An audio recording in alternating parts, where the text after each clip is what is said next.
Olá a todos e a todas, é um prazer estar com vocês no primeiro seminário nacional de educação à distância, promovido pela EGPA, nesse dia que a gente celebra o Dia Nacional da Educação à Distância.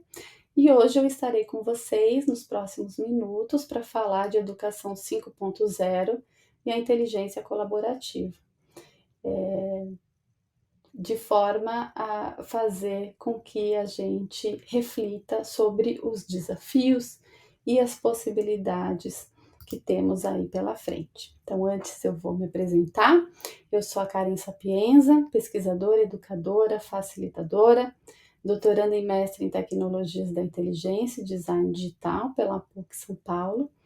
E eu vou compartilhar com vocês um pouco do que eu venho pesquisando em termos de complexidade, colaboração, aprendizagem, ambientes digitais, futuro do trabalho, para essa conversa que eu inicio agora a partir de uma pergunta. Como você observa as mudanças do mundo e o que pensa, sente e faz? São muitas perguntas dentro de uma só, mas que fazem com que a gente possa exercitar o nosso pensar. O pensamento é o que vai nos despertar para um outro tipo de relação com o mundo, com o conhecimento, com a educação que a gente quer para esse futuro que já começou, que já é agora, né? Será que a gente quer ser protagonista ou simplesmente sofrer as mudanças do mundo? A gente está vivendo tempos de mudanças exponenciais, né, e parar para pensar no que está acontecendo é muito importante, né, visto que o grande motor das transformações que a gente vem vivendo, elas estão na tecnologia, né, as transformações elas vêm acontecendo por meio da tecnologia. E a gente vive um momento que ele é conturbado, né, desde a pandemia. Eu acho que todos já conhecem essa sopa de letrinhas aí, mundo VUCA, mundo Bunny, mas cada vez mais a gente tem consciência de que a gente vive num mundo que é volátil, incerto, complexo, ambíguo, frágil, ansioso, não linear. E a certeza que a gente tem é que é preciso estar preparado, né? Estarmos preparados para enfrentar essas situações que vão requerer cada vez mais da gente flexibilidade, resiliência, coragem, interdisciplinaridade. E aí eu trago, né, como que a gente vai chegar nesse momento atual da sociedade 5.0, que inclusive está aqui conectada com o tema dessa sessão, que é a educação 5.0. Então, começo traçando aqui uma linha do tempo das revoluções da humanidade, desde lá da sociedade 1.0, de caça e coleta, até a gente chegar aqui, né, depois da Revolução Agrária e depois passando pelas revoluções industriais, né, com mecanização, produção em massa, automatização, onde a gente chega numa era da sociedade 4.0 de informação, né, que com a invenção dos computadores as informações começaram a ser disseminadas em nível global, e a gente está agora nesse momento da sociedade 5.0, da imaginação, aquela que a gente imagina cidades inteligentes, com inovação social e econômica, e que acabaram, né, essa sociedade acabou recebendo o nome de 5.0, ou sociedade superinteligente, a partir da proposta feita pelo Plano Básico de Ciência e Tecnologia do Japão, que foi lançado em 2016 e almeja utilizar os avanços tecnológicos recentes em prol do bem-estar da sociedade no planeta. E aí a gente alcançaria a quarta revolução tecnológica, agora no século XXI, que tem a ver com sistemas cyberfísicos, mas para a solução de problemas e criação de valor para a sociedade. E como que faria isso, né? Como que fará isso? Através de uma sociedade diversa, que possa exercer as suas habilidades, que possa ter oportunidades em qualquer lugar, em qualquer momento, né? que possam viver em segurança, né, perseguir os desafios em segurança de forma sustentável, em harmonia com a natureza. É isso que a gente imagina na sociedade 5.0. E o que a educação 5.0 tem a ver com a sociedade 5.0? Então, mais do que desenvolver tecnologias para aumentar a produtividade, né, e a geração de lucro, essas evoluções tecnológicas, elas precisam buscar melhorar a vida das pessoas, né, facilitando as questões do dia a dia para minimizar os impactos ambientais, né? Além de fazer com que o uso dos dados que têm sido gerados, coletados, né, analisados, eles sejam convertidos em informações significativas para aplicação no mundo real, né? Pensando em trazer soluções que sejam diferenciadas, né, inovativas, para os problemas que a gente vivencia hoje. E nessa vertente, a educação 5.0, ela tem o objetivo de formar, né, jovens estudantes para encontrar soluções aos problemas sociais por meio da tecnologia. E nesse sentido, a educação 5.0 ela passa a ser um complemento ao que propõe a 4.0. Se lá a gente já tinha a tecnologia, serviço da aprendizagem, para a criação de uma comunicação mais direta com as novas gerações, né, que não vivem em nenhum momento desacopladas da tecnologia, agora na educação 5.0 a gente visa uma aprendizagem que seja mais humana, que desenvolva habilidades sociais e emocionais e precisamos também, né, para que isso aconteça, de maior investimento em tecnologias educacionais e de mais capacitação aos educadores. Eu acho que esse é um momento aqui crucial, aonde a gente está no momento de capacitação. Então esse evento ele vem aqui para fomentar o que a gente quer para a educação do futuro, né? Então onde que a gente está agora? Pedi para o Google trazer uma sala de aula do século XXI, e aí eu recebi aqui essa imagem onde os cadernos e as apostilas foram substituídos aqui por dispositivos móveis, computadores, mas eu creio que não é sobre isso, né? Não é exatamente só sobre trazer artefatos tecnológicos para dentro da sala de aula. A gente está falando numa educação, o conceito de educação que a gente quer, né, é uma abordagem inovadora nesse processo de aprendizagem, aonde, né, nós possamos, enquanto educadores, nos adaptar aos estilos de aprendizagem, né, engajar os alunos na sua própria aprendizagem, e claro, né, com um conteúdo que seja voltado para uma educação do mundo real, dentro do contexto desse aluno. Isso que é mais importante. Então, quer dizer, não importa o lugar que eu estou, se eu estou no sul, no norte do país, o importante é que a educação ela faça sentido, né? Ela seja significativa para o estudante. Brinquei aqui com a inteligência artificial chamada Night Café, perguntando como seria uma sala de aula do século XXI, e eu acabei sendo aqui trazida a essas imagens, né? Primeiro a uma sala de aula vazia, depois a uma sala de aula num ambiente futurista, e depois uma sala onde a interação não seria com o professor, mas sim com um robô. Será que é isso que a gente imagina de educação para o século XXI? A gente tem aqui, né, eu vou apresentar uma série de relatórios e iniciativas mundiais pensando na questão da educação. A primeira delas é a COP, né, que é a sigla em inglês para Conferência das Partes, né, o nome oficial dos órgãos responsáveis pelos tratados internacionais no âmbito da ONU.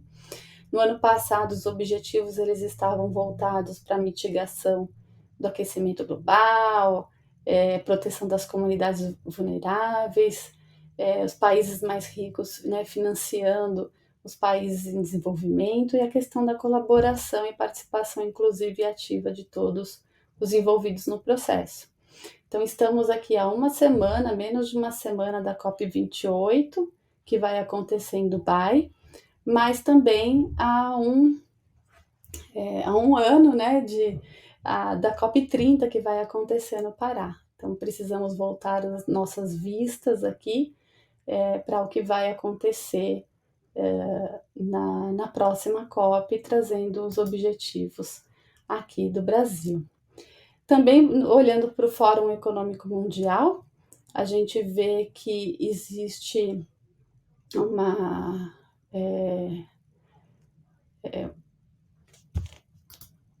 intenção, né, de se trazer aqui a questão da transformação digital, combinada com a criatividade para solucionar problemas, né, e criar valor, assim como a gente falou na sociedade 5.0, mas precisamos pensar em estratégias de aprendizagem, recursos tecnológicos, competências interpessoais, intrapessoais e desenvolvimento de pensamento crítico para a resolução desses problemas, né?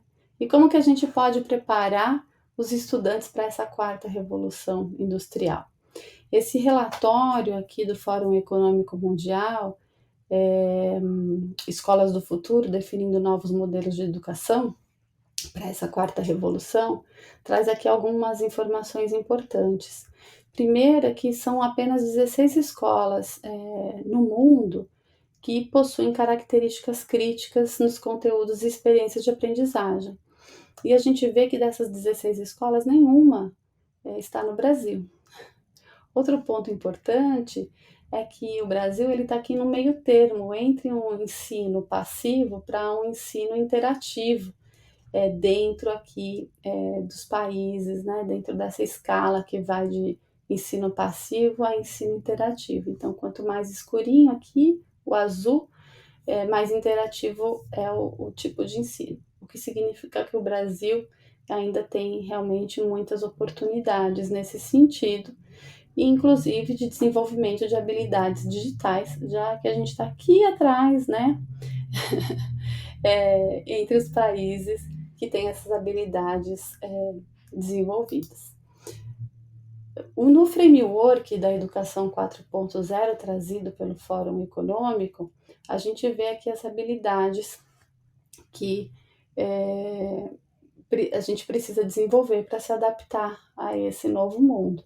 E elas incluem habilidades de cidadania global, de inovação e criatividade, habilidades tecnológicas, interpessoais, de aprendizagem personalizada e individualizada e aprendizagem acessível e inclusiva, né? Além da aprendizagem colaborativa baseada em problemas.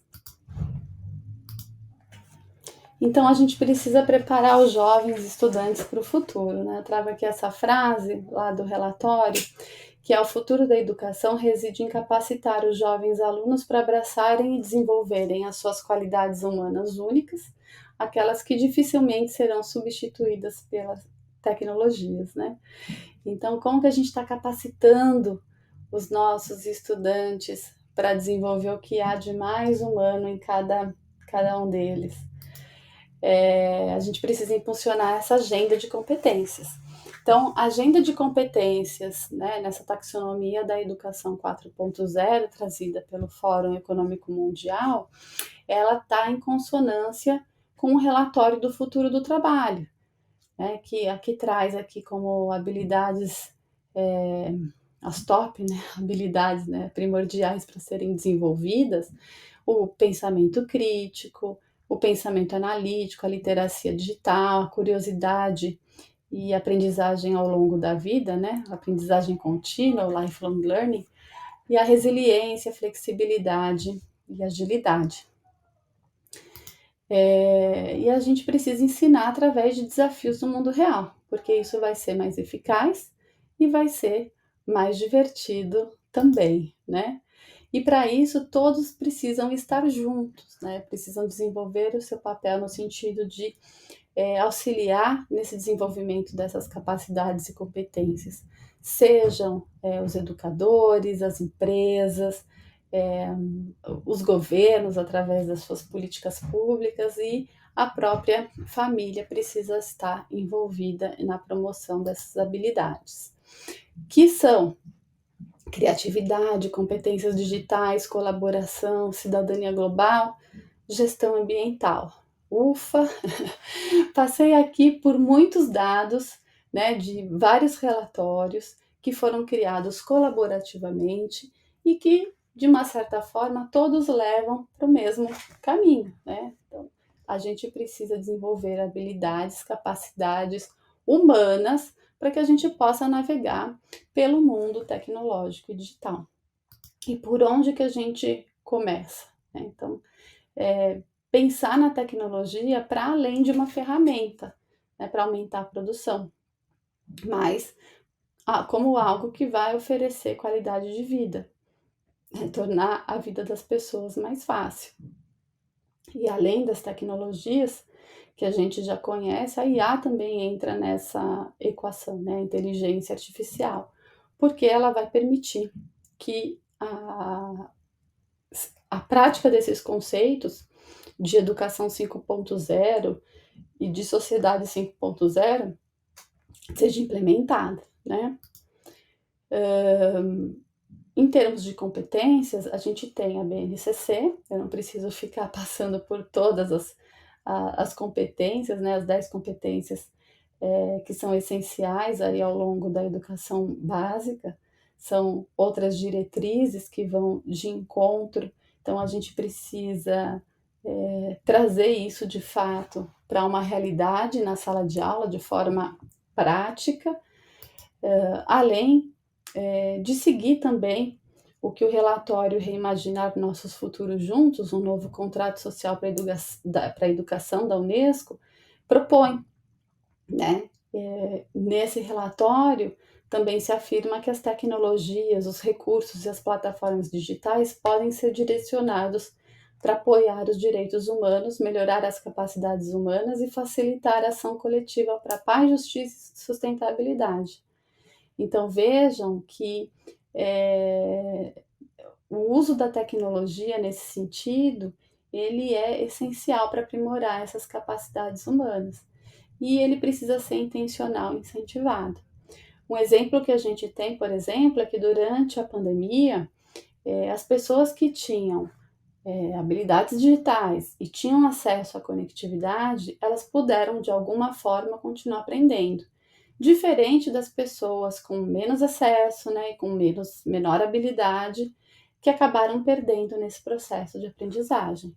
Então, a gente precisa diminuir essa exclusão digital, né, e considerar a alfabetização digital tanto para docentes, né, quanto para estudantes, como um dos letramentos essenciais desse século.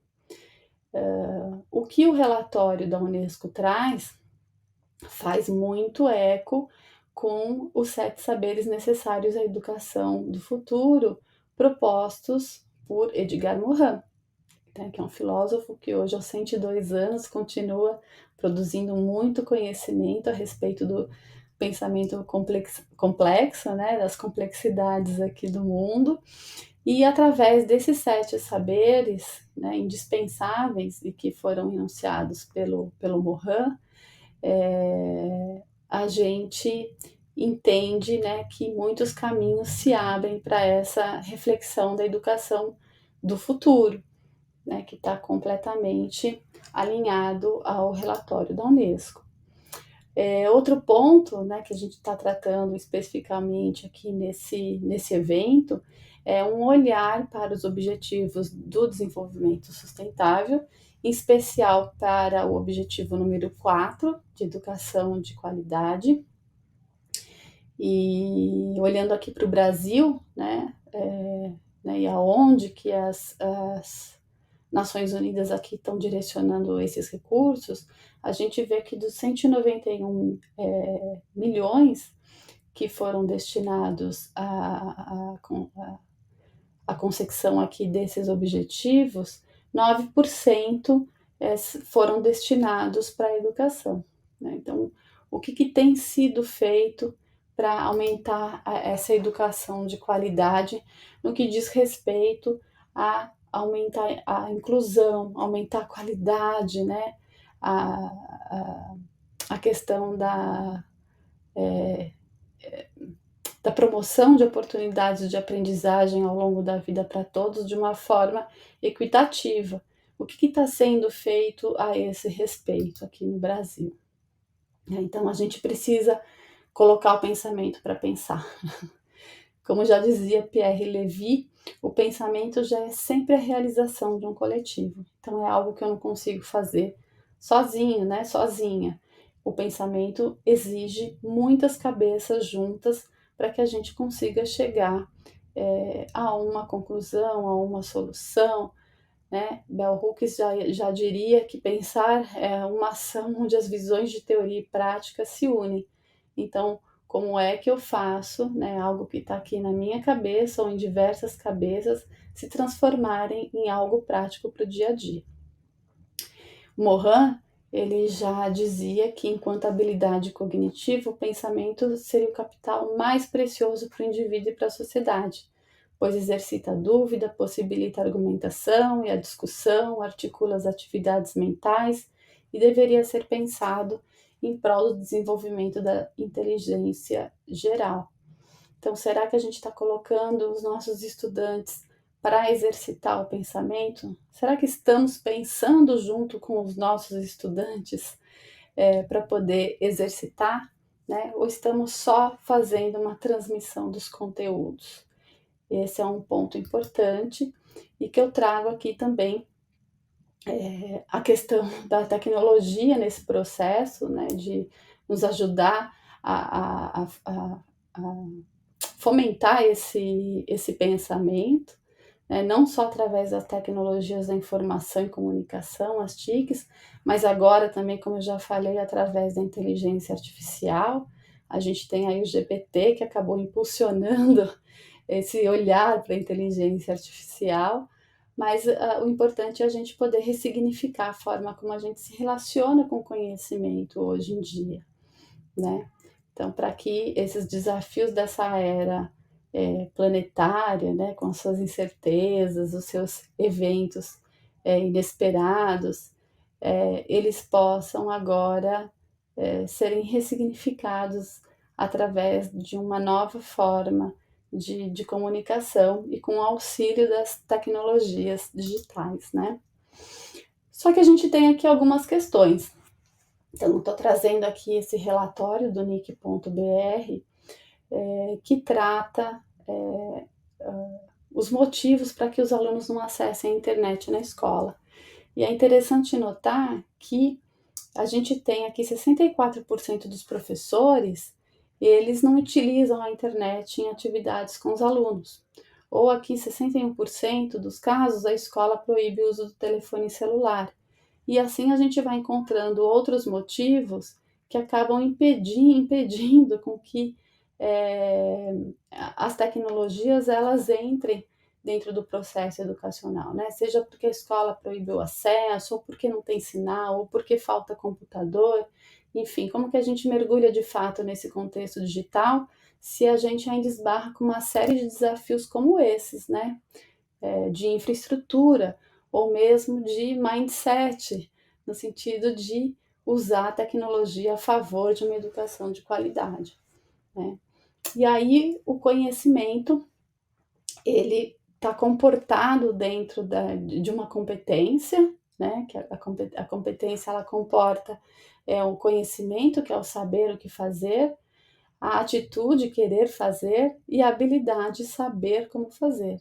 Né? Morin já dizia que o conhecimento, então, dentro dele, eu preciso ter a competência, a atividade cognitiva e o saber. Então, a gente vê que as coisas aqui confluem no sentido de que eu preciso ter vontade, eu preciso saber como colocar um conhecimento em ação, né, para que as coisas realmente aconteçam. Então, o que a gente precisa desenvolver? A gente precisa desenvolver nesse ponto o letramento digital, informacional, educação midiática, pensamento crítico, analítico e criativo, habilidades socioemocionais, aprendizagem colaborativa, e eu vou passar um pouquinho por cada um deles. Só que a gente tem que olhar aqui profundamente para as necessidades e desejos dos nossos estudantes, né? Se eu olhar o meu público enquanto educador, que é composto aí pelas gerações Z e Alfa, na sua maioria, a gente vê que muitos interesses, eles estão aí totalmente conectados com as necessidades humanas básicas de hoje, né? Desse mundo digital, que é ter pelo menos bateria no celular e Wi-Fi disponível antes das outras aí necessidades.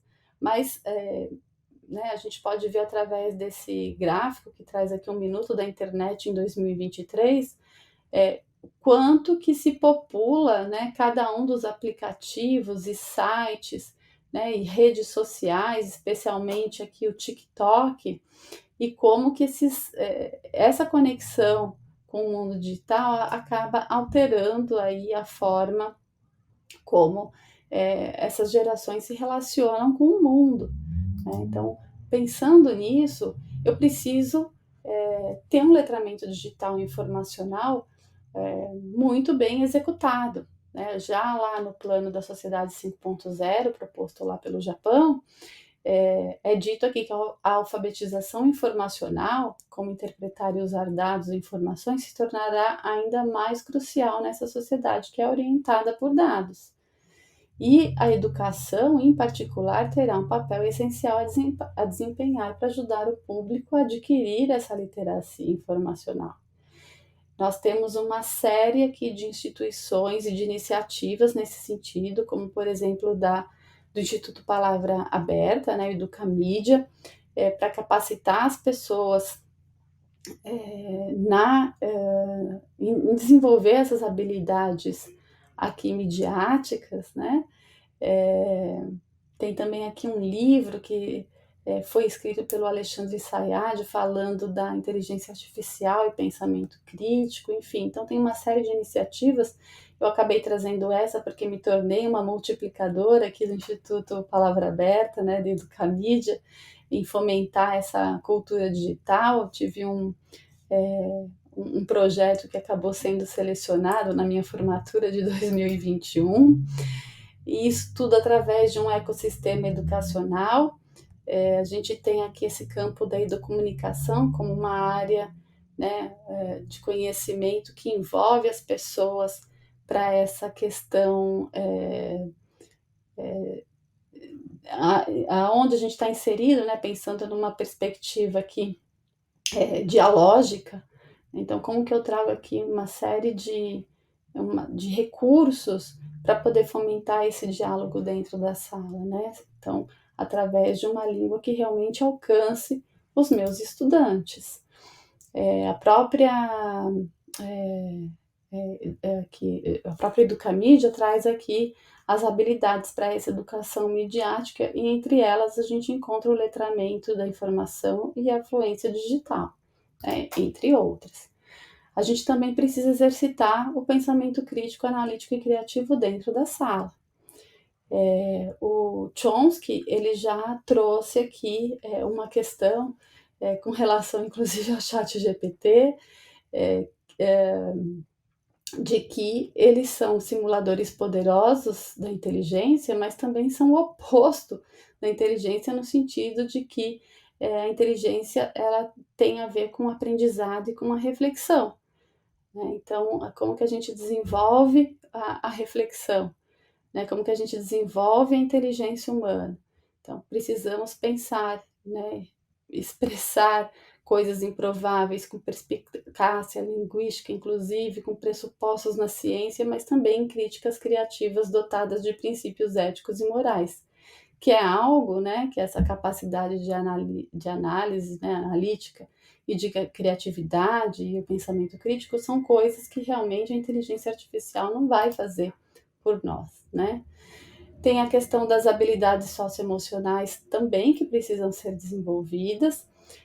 Na BNCC, essas competências socioemocionais, elas estão presentes em todas as 10 competências gerais, como a gente pode ver. E eu trago aqui esse logo aqui do CASEL, que é a organização internacional, que é uma das principais autoridades, né, no que diz respeito à aprendizagem socioemocional.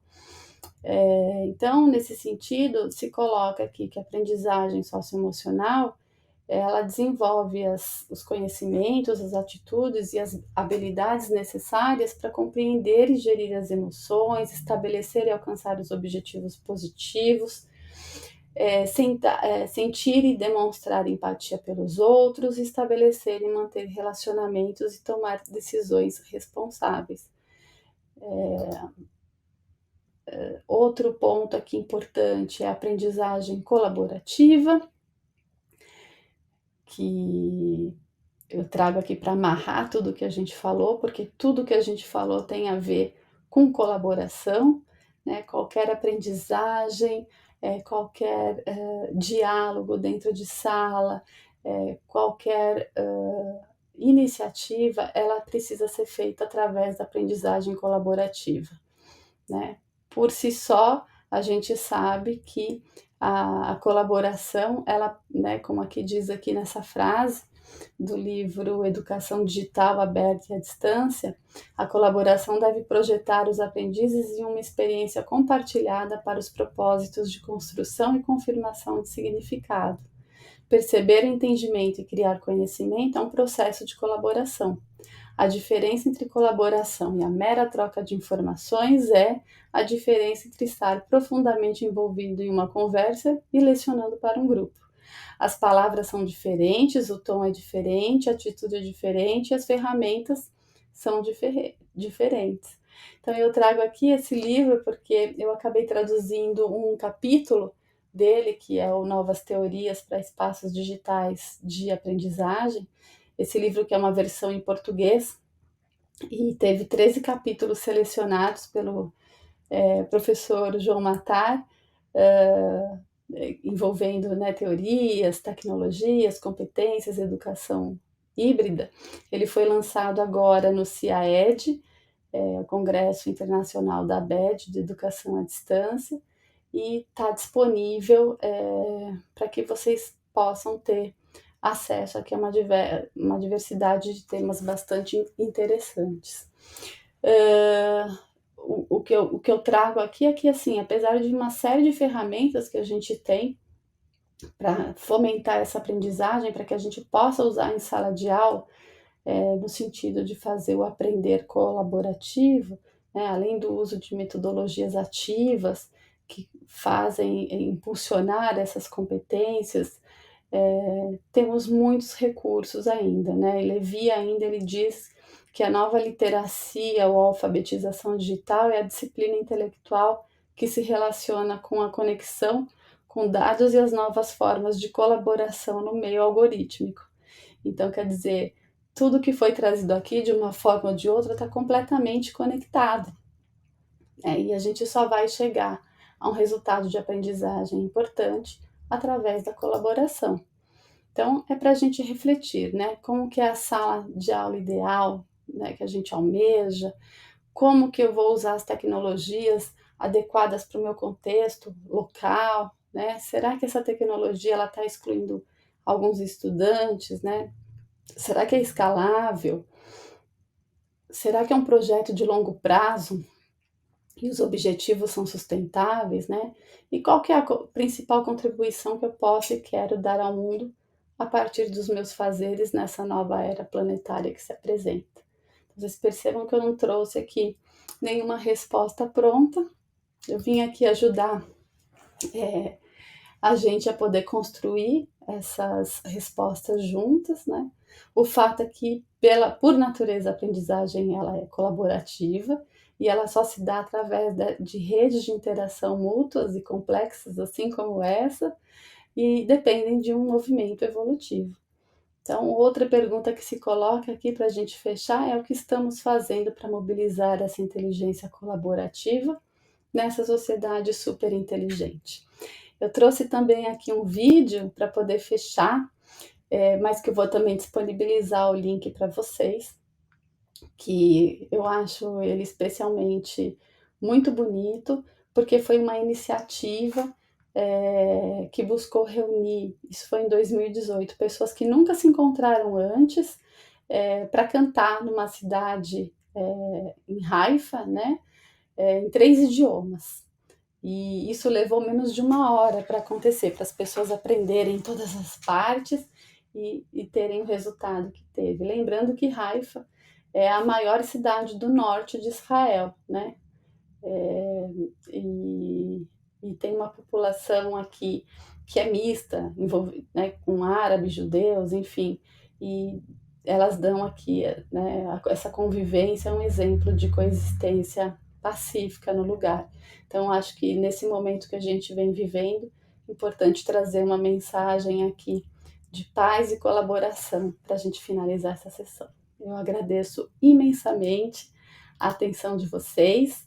Espero que a gente possa seguir juntos, porque com certeza juntos a gente vai ainda mais longe. Muito obrigada. Um abraço. Agradecer à professora Karen pela maravilhosa apresentação, por disponibilizar um pouco da sua pesquisa, dos seus estudos, que muito nos interessa e muito contribui para a nossa atividade do dia a dia, né? A educação 5.0, né? E essa aprendizagem colaborativa. Eu queria destacar, e a gente tem falado isso bastante, quando a gente fala da educação de qualidade, né? Que a aprendizagem colaborativa, ela não depende da tecnologia para que possa ocorrer. É claro que a popularização da internet, das redes, né, potencializaram oportunidades, criaram ambientes colaborativos, né, que ofereceram e oferecem grandes vantagens. Agora, nós precisamos, justamente, quando a professora ela inicia a pergunta, ela faz essa provocação, que possamos responder internamente, né? A formação de comunidades de aprendizagem colaborativa pode beneficiar a nós mesmos, a nossa vida social. Na escola e sala de aula, professores e alunos podem se beneficiar com conhecimento construtivo, melhorar a interação aluno-professor fora e dentro de sala de aula, criar uma responsabilidade de ambas as partes na relação ensino-aprendizagem. Um outro ponto que eu sempre destaco é a diminuição, o sentimento de isolamento, de temor à crítica, aumentando a autoconfiança, a autoestima, promovendo a integração no grupo. E aí entramos no que nós pautamos hoje, a questão dos objetivos que a ONU nos desafia a cumprir na Agenda 2030, a construção da cidadania. Numa educação colaborativa, são discutidos culturas, pontos de vistas, etc. Né? Essa interdependência de um grupo, se nós formos analisar, os alunos, como um grupo, têm um objetivo a prosseguir, eles devem trabalhar eficazmente em conjunto para alcançar um resultado. Fugimos daquela coisa cada um por si. Quando nós tornamos os alunos responsáveis pela sua própria aprendizagem, não que ele vá aprender sozinho. Pelo contrário, trabalha-se a responsabilidade e estimula-se, inclusive, o respeito para escutar, para falar. Todos os alunos interagem e todos contribuem para um êxito coletivo. Então, eu posso, em minhas breves considerações gerais, ressaltar e destacar essa valorosa apresentação da professora. A sua pesquisa ela é muito interessante.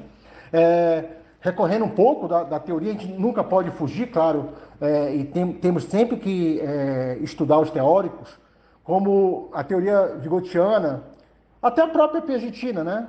É fundamentada na epistemologia da genética, por exemplo.